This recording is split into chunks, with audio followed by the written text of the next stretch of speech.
সিলেটের মানুষ খুবই লোভী আর দুষ্ট প্রকৃতির মানুষ। আসসালামু আলাইকুম, আশা করছি সবাই ভালো আছেন। তো আজকে ফাইনালি চলে আসছি, মানে এটা লাস্ট ডে সাদা পাথরের ভিডিও। তো আমি সিলেটের কথা কেন বলছি দেখেন, আমি সিলেটের কথা এই জন্য বলছি কারণ সবাই এক না, সব দেশে ভালো মন্দ আছে। তবে আমি সিলেটে বেশি পাইলাম, মানে খুবই লোভী এই ধরনের মানুষ। এই যেমন এই যে আমরা চলে আসছি, আমরা সাদা পাথরে আসছি। আর সবার আগে বলে নেই, সাদা পাথর ছোটোকালে ভাবতাম কি সাদা পাথর মনে অনেক সাদা, এই জন্য সবাই খালি সাদা পাথরই বলে। ওই যে পাথরগুলো দেখতে পাচ্ছেন, এগুলো দেখার পর আমি বললাম সাদা পাথর কই আর কালো পাথর কই আর রঙিন পাথর কই। তো যাই হোক, এটা একটা নাম দিয়েছে সাদা পাথর, কারণ এখানে অনেক পাথর আছে, শুধু এক ধরনের পাথর না, বিভিন্ন ধরনের পাথর আছে। তবে আমার কথা হচ্ছে বিভিন্ন ধরনের বিভিন্ন কালারের পাথর আছে, সেটা তারা সাদা পাথর কেন রাখছে।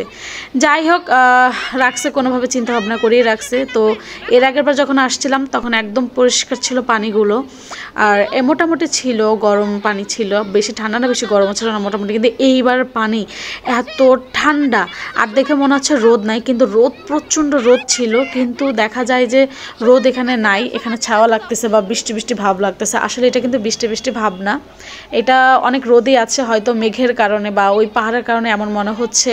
আর পানির কারণে প্রচণ্ড গরম ছিল, এত গরম লাগতেছিল, কিন্তু পানিগুলো এত ঠান্ডা, শরীর কাঁপা দিয়ে ওঠে। মানে পাহাড়ির ঝর্ণার পানি এত ঠান্ডা, এটা জানতাম না, এখন জানলাম। এই যে অনেক মানুষ আসছে, গতবার তো মানুষ খুবই কম ছিল, আর এবার প্রচণ্ড মানুষ, আর পানিগুলো এবার লাল লাল হচ্ছে।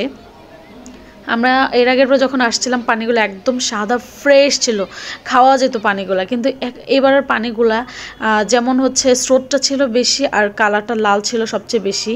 তো কেন বললাম যে সিলেটের মানুষ লোভী হয় কেন, এই যে লকারগুলো দেখতে পাচ্ছেন, তারপর ড্রেস চেঞ্জারগুলো দেখতে পাচ্ছেন। আমি একটু আগে ওখানে ড্রেস চেঞ্জ করে আসছি, মানে আমি যখন ফার্স্টে আসছি আমি ড্রেস চেঞ্জ করে গোসল করছি। আমি আমার পুরনো ড্রেস পরে গোসল করছি, আর যেহেতু এটা নতুন ছিল এই জন্য আমি আর কি এটা পরে ভিজাতে চাচ্ছিলাম না। তো আমি আমার ড্রেস চেঞ্জ করে সকালে আমি আবার আমার কোর্সের মধ্যে, মানে আমার যেটা বলে স্যালোর মধ্যে আমি টাকা রাখছিলাম 500 টাকা, তো সেটা হয়তো ড্রেস চেঞ্জ করার সময় পড়ে গেছে।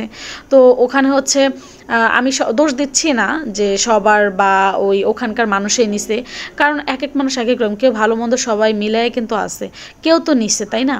তো আমি যখন আমার মনে পড়ছে আমি তো টাকাটা ভিতরে রেখে এসেছি, আমি আবার যখন ভিতরে ঢুকতে গেলাম তখন কিন্তু কোনো মানুষ ছিল না। তো ওই যে ওখানে যে ড্রেস চেঞ্জ করে যারা বসে থাকে তারা আমাকে বলতেছে আপনি ভিতরে কেন গেছেন। আমি বললাম যে ভিতরে আমি হয়তো আমার টাকা পড়ছে তো আমি একটু খুঁজতে গেছিলাম। বলে আপনি কার পারমিশনে গেছেন? মানে কত বড় বেয়াদব দেখেন। এমন না যে কোনো ধন সম্পদ কিছু আছে বা জিনিসপত্র আছে তোর জিনিস চুরি হয়ে যাবে, এজন্য তুই এই ধরনের কথা বলতেছিস। ভিতরে কিছুই ছিল না, শুধু পলিদে টানানো ছিল চেঞ্জিং রুম। তো আমি আমার টাকা খুঁজতে গেছিলাম, সে আমাকে এমনভাবে কথা বলতে, পরে আমি এক পর্যায়ে রেগে গেছি। আমি বলছি যে আপনার সাহস কত বড় হলো, আপনি এই ধরনের কথাবার্তা বলেন। আমি ওখানে আমার টাকা গেছে, আমি তো বললাম যে আমি হয়তো ভুলে আমার কোর্সে টাকা ছিল পড়ে গেছে, আমি এটা দেখতে গেছিলাম যে আমি আছে কিনা। তো উনি এমন রাগান্বিত হইলো, তা আমার তখনই সন্দেহ হয়েছে টাকাটা উনিই পাইছে। তো আমি বললাম টাকাটা আপনিই পাইছেন। হ্যাঁ, পরে উনি খুবই রাগারাগি করতেছিল, আমিও এক পর্যায়ে রেগে গেছি। আমি নর্মালি ভিতরে গেছি, আমাকে উনি জিজ্ঞেস করতে পারো আপু আপনি ভিতরে কেন গেছেন, কী দরকার আছে। তো তখন ওকে আমি বললাম যে ভাইয়া আমি ভালোভাবে বলছি যে ভাইয়া আমার কোর্সে টাকা ছিল, ড্রেস চেঞ্জ করার সময় তো পড়ে গেছে। ওর সামান্য 20 টাকা চেঞ্জ ইন রুম, আর আমার 500 টাকা। তো যাই হোক, এটা নিয়ে আর কোনো কথা বাড়ায় নাই। আমার এক পর্যায়ে খুব রাগ করছিল যখন এই কথা বললো আপনি ভিতরে কেন গেছেন, মানে খুব রাগান্বিত কথা বলছে দেখে আমার মাথা গরম হয়ে গেছে। আমার আবার অল্পতে মাথা গরম হয়ে যায়, তো এই জন্য আমি আর কি আমিও কিছু কথা বলছি। তো এখানে অনেকে আমার সাপোর্ট ছিল, তো বলতেছিল যে উনিও স্বাভাবিক যেতেই পারো, উনি যেহেতু টাকা পড়ে গেছে উনি দেখতেই পারো, তোমার তো ভিতরে অনেক অনেক জিনিসপত্র নাই যে চুরি হয়ে যাবে বা হারিয়ে যাবে, এই জন্য তুমি এই ধরনের কথাবার্তা বলছো। এই জন্য সবাই মিলে ওকেও ঝাড়ি মারছে। একটা মানুষ কখন রাগান্বিত হয় বলুন তো? যখন কেউ কোনো কিছু লুকায়। তো আমার কথা হচ্ছে ও কিছু লুকাইছে, এজন্য ও রাগান্বিত হয়ে গেছে। কারণ এখানে তো অনেক মানুষ আছে, অনেকেই তো গেছে আর আসছে, আর এমন না যে ওর কিছু আমি নিয়ে নিছি এজন্য রাগ হয়ে গেছে, বা ওকে আমি কিছু বলিয়ে না, ও নিজে থেকে এসে আমাকে বলতেছে।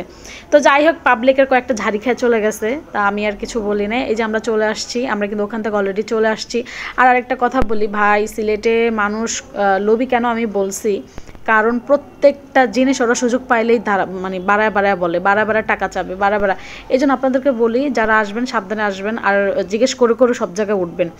তো এখানে আমরা শুরু থেকেই মানে একদম শুরু থেকেই যখন গাড়ি থেকে আসছি বা আমরা ঘুরতেছিলাম, প্রত্যেকটা জিনিসে দেখে ওরা মানে কীরকম যে যার কাছ থেকে যেমন পাইতেছে নিতেই আছে। মানে অনেকে আছে যারা চিনে না জানে না, তাদেরকে বললো যে ওখানে যাবো এত টাকা, মানে ডাবল টাকা, বুঝেন। এই জন্য বলে কোথাও কোনো জায়গায় ঘুরতে গেলে অবশ্যই দামাদামি করে বসবেন। দামাদামি করে না বসলে হয় কি, মানে এলাকার যে দামটা বিক্রি করে তার থেকে ডাবল দামে বিক্রি করে আপনার কাছে, মানে যারা ঢাকা থেকে আসে বা বিভিন্ন বিদেশি যারা আসে তাদের কাছ থেকে অনেক বেশি দামাদামি করে রাখে। এই জন্য বলি সবসময় যেখানেই যাবেন, শুধু যে এইখানে তা না, যেই কোনো জায়গা কক্সবাজার হোক বাইরে হোক যেখানেই হোক, দামাদামি করে অবশ্যই বসবেন। যাওয়ার সময় যেখানে মাছ পাইলাম, মাছগুলো এত তাজা মাশাল্লাহ, ওর সাথে জিল ছিল, তো উনি ওই জিল থেকে উঠেছে, পিছনে কিন্তু জিল আছে, তো ওইখান থেকে মাছ উঠাইছে। তো আমরা এখানে দামাদামি করছিলাম যে ওনারা চাইছিল প্রায় কত 2000 উপরে চাইছিল, তো আমরা হচ্ছে 1200 বলছিলাম, তো উনি দিবে না, এই জন্য আমরা আর কি নিব না, যেহেতু আমরা দূরের পথে যাচ্ছি, মাছ থাকবে কিনা কোনো গ্যারান্টি নাই। এই যে ফাইনালি আমরা যাওয়ার সময় ভালো একটা হোটেল দেখে বসছিলাম, মানে বাইরে থেকে এত ভালো লাগছে দেখে মনে হচ্ছিল যে ভিতরে খাবারটাও তেমন ভালো হবে। তো এখানে যে ভাবি ছিল, মানে যে হোটেল চালায়, সে ভাবিকে বললাম যে কি কি আছে, তো উনি বলছে সব আছে, ভর্তা থেকে শুরু করে সব, কিন্তু খাওয়ার পর বলে এটা নাই ওইটা নাই এটা নাই, আল্লাহ, আর দাম তো মাশাল্লাহ ভালোই রাখছে, খাবারও টেস্ট ছিল না। ভিডিওটা এখানে শেষ করছি, সবাই ভালো থাকবে, আল্লাহ হাফেজ।